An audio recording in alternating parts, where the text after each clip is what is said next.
I'm happy to start, and then we can always kind of come back to some things if we have new participants joining in. So my name is Florence, and I'm the current pediatric and adolescent gynecology fellow at GYO. And I'm presenting today with Dr. Kylie, who's the staff pediatric and adolescent gynecologist, who's also looking after St. Mary's OB clinic.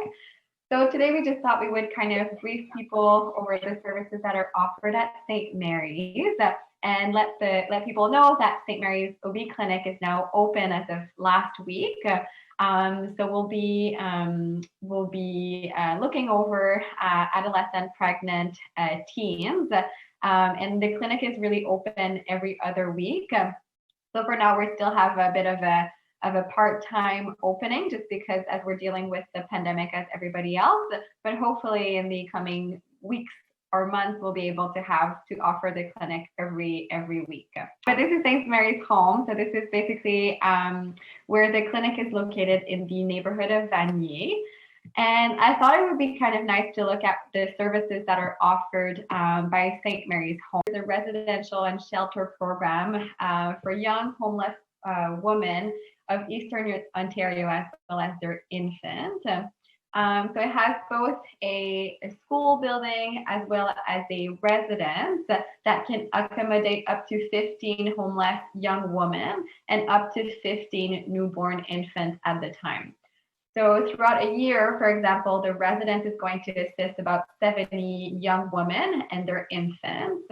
And the residential support continues from pregnancy until the infant is up to 8 months of age. So that's for the residential programs that the St. Mary's Home offers. But there's also a component that's a day-to-day kind of program that we have running here at St. Mary's Home, which is a really great community support. So basically, we're providing young adolescent women that are pregnant or that have just given birth, and we're providing them with a myriad of services, including a social worker that's in-house, as well as a school with a teacher that can help them achieve their academic goals. There's also a lot of different programs that are offered, and we're going to go over what the fall 2020 program looks like. So really fun activities that the women can attend with their babies and with their partners, and things that really help them build a supportive community. So that program is available for another 5 to 6 years after birth of their babies. The center is really a one-stop hub for services, healthcare, and then educational programs. So our obstetric clinic is also located within St. Mary's Home. So again, it's a really great one-stop shop where they can see their OB, see our nurse that's there. They can then go back to school. They can have a meal. There's daycare. So there's a lot of different programs that are offered to the moms and their babies. So for example, if we look at the services that are offered, so we have the residence, again, which is a shelter that provides a home for about 15 houseless young women and their newborns at the time. There's also the school where they can earn credits, and it's an on-site classroom. So there's one teacher that's there and that can work with everybody on a one-to-one basis. That's really flexible, and it's again a personalized learning plan. So there's options to do in-person or distance learning. There's also the clinic where we have the obstetrical care that is provided, as well as a family care clinic that is offering services to the St. Mary's Home participant and their children. And this is done in partnership with our public health nurses, a perinatal psychiatric clinic, GYO's Adolescent Clinic, which is where I'm from, as well as some midwives. There's a food bank as well, where St. Mary's Home participants can receive a weekly food hamper from the local food bank and other community donation. And then there's one-on-one, they can meet attachment and addiction counselors. The program right now, so there's a perinatal creative drop-in where they can come, where patients can come with their infants and they can get creative. So that's done once a week. There's another program called Nobody's Perfect Parenting Program, which is also done once a week. So that program is offered to learn about child development, health, safety, and behavior. And that's a 6 weeks program. There's also a father and child drop-in where a dad can meet and they enjoy a meal. They can play with their little one and meet other dads. So that's also something that's pretty cool. There's a baby and me session where kids were really focusing on developmental milestones and how to best kind of help parents help their kids in achieving those milestones. Another one called Circle Security, where they really attend, and the aim of this program is to really foster attachment-based parenting. And finally, there's a toddler learning club where they, again, focus on a positive interaction between patient and child interaction. Now, the program for the fall is a bit shorter than what is normally provided just because of everything that's been going on through COVID. But the program is offered online through St. Mary's website. So it's a great resources in terms of what we can offer our patients. Now, if we focus on the OB clinic and the multidisciplinary care that our adolescent pregnant patients can receive at the clinic. So if we take a step back and looking at adolescent pregnancies, so we know that in Canada, the birth rate for women between the age of 15 to 19 is about 14 births per 1,000 women.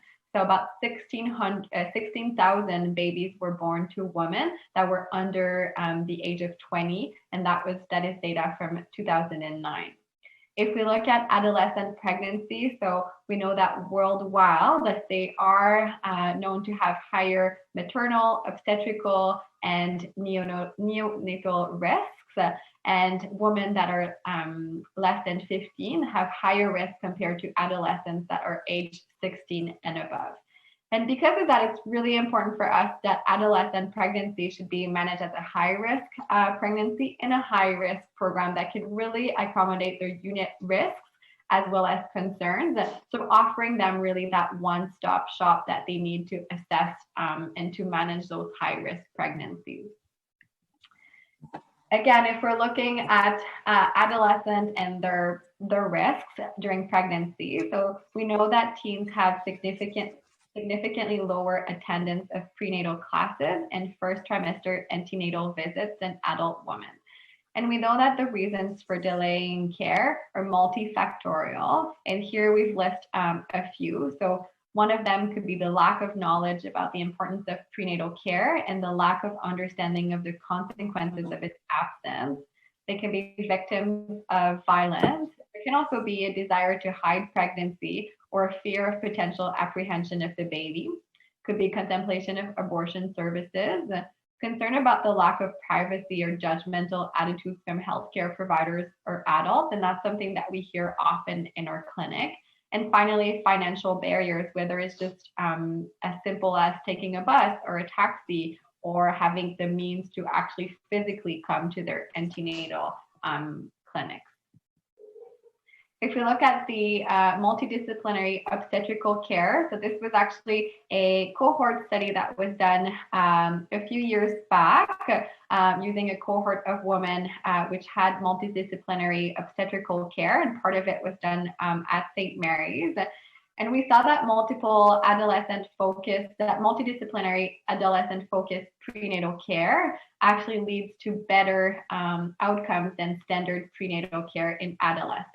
And that included significant reduction in preterm delivery, so about a 53% reduction, a significant reduction in low birth weight, so that was a 59% reduction, or a significant reduction in NICU admission as well as in operative delivery. So women were more likely to have spontaneous vaginal delivery.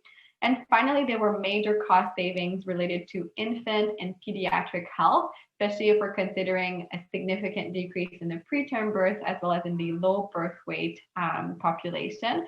And that was all achieved through a multidisciplinary obstetrical care program. Now, if we look at other benefits of multidisciplinary care, so we see that antenatal opportunities to develop parenting scale. So through programs like the ones that are offered at St. Mary's, through interaction between parents and their babies.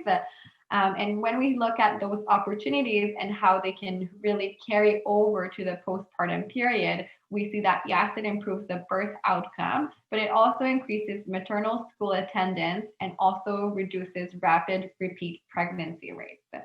Assistance with varied parenting structures to help reduce parenting stress and child dysfunction can also be helpful. And that's really what we're trying to provide at St. Mary's. So a safe environment where women and their children can really thrive. If we look at the new services that we're going to be offering at the clinic, so yes, we're going to be offering antenatal care, but as of now, we're also going to offer consultation for contraceptive needs of adolescents, so women aged younger than 18.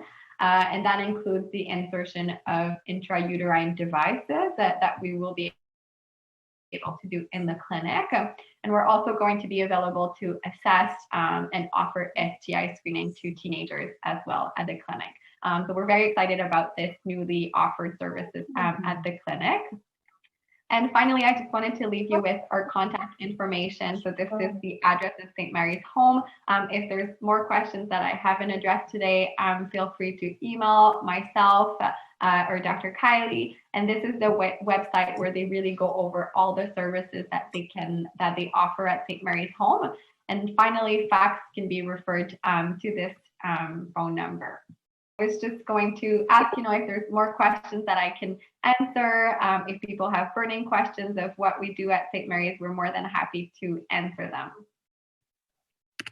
Have tried to increase the number of patients that we see coming through.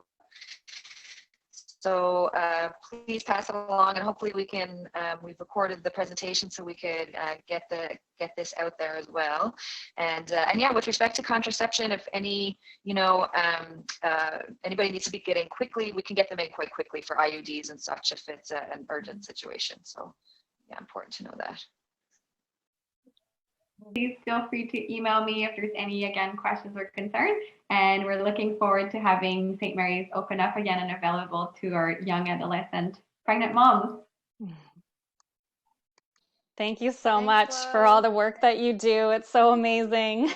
Our pleasure. We love it. I have to say, St. Mary's is one of the best parts of my job, so I'm really happy that it's back and running now. Yeah, that's awesome. One-stop shop. I think that's what makes the difference too. And you guys are so accepting and welcoming, and the clients, they feel safe to go get care, which is amazing, right? That gives us our opportunity to make a difference. Thank you. We try. Yeah, for sure. Thank you. Well, thanks everyone. Have a good, happy Thursday, and I will be sending you the presentation, Christina. Perfect. Thanks. Bye.